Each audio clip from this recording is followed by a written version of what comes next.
What's going on, everyone? I'm Chance from Chappell Sound, and today I'm here with a video on one of the things I struggle with most starting out, and that is how to mix a hip hop sample. So revisiting the track Day One from my last video, I wanted the sample to have just a bit more character while still blending in. While reading a recent Sound on Sound article with Beastie Boys member DJ Muggs, I decided to try his method of running samples through a guitar amp. So today I'm going to walk you through what I did from the start of dealing with the sample, from EQ and compression down to creative effects. So first, let's play the original sample and let's bring the drums in so you can hear the entire beat.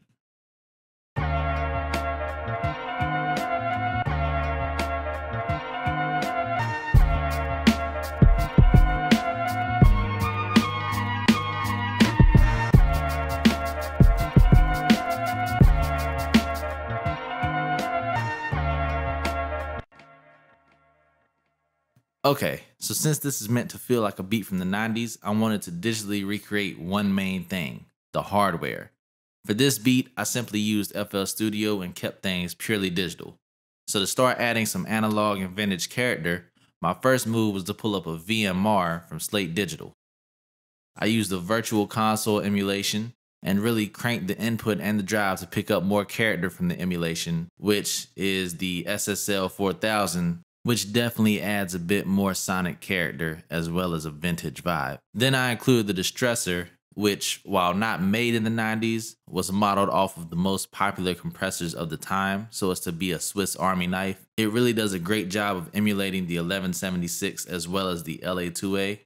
So using this helped me to lock the dynamics of the sample into place and add a bit of character. And finally, I pulled out the SSL 4000 EQ, took a good bit of anything under 200 out so that I can make room for the kick, and then added some life to reduce the boxiness of it. So let's have a listen now.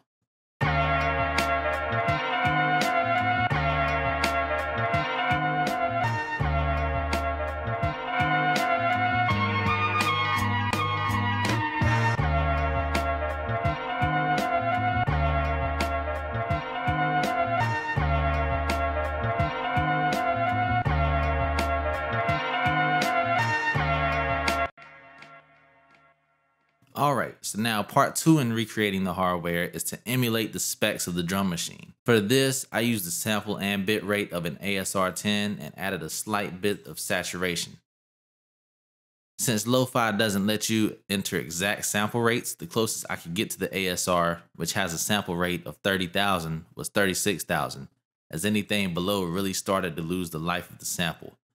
What degrading the sample rate does is take out a bit of high end, since the sample rate is double whatever the highest frequency that can be captured is, meaning dropping the sample rate to 36 reduces the highest possible frequency to 18,000. That, in combination with the lower bit rate, gives me a nice vintage feel.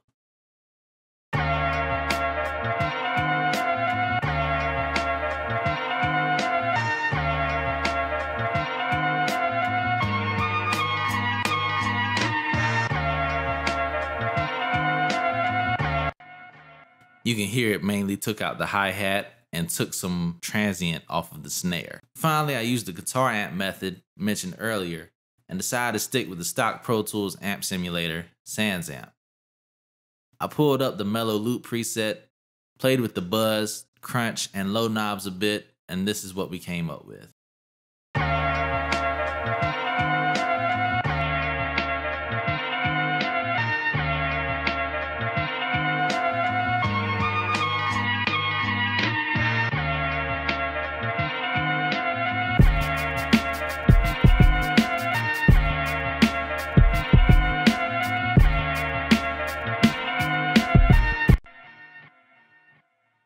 So now blending that in with the drums creates this nice vintage hip hop feel with drums that hit hard and a sample that can carry the track sonically. Thank you guys for checking this video out. I hope this will help you in your mixing. Make sure you like the video and subscribe if you enjoyed this. And I hope to see you next time, and have a great rest of your day.